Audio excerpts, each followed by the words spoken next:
এ ফেরেশতা, এ জমিন, তোমরা যারা জমিন ধ্বংস করে দিতে চাও, আমি আল্লাহ দেখতেছি কেমন গুনাহ হইতেছে। যেই মানুষে আমি আল্লাহ এত আদর করে বানাইলাম, আসমান আল্লাহ বানাইছেন কুন ফায়াকুন বইলা, ফেরেশতা আল্লাহ বানাইছেন কুন ফায়াকুন বইলা, জমিন আল্লাহ বানাইছেন কুন ফায়াকুন বইলা, কিন্তু আমারে আপনারে আল্লাহ পাক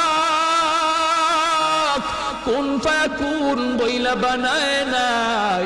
আমাকে আপনাকে যখন আল্লাহ বানাইছে, খালাকতু বিয়াদাইয়া, আল্লাহ বলে আমি আমার নিজের হাত দিয়া বান্দা বান্দিরে বানাইছি।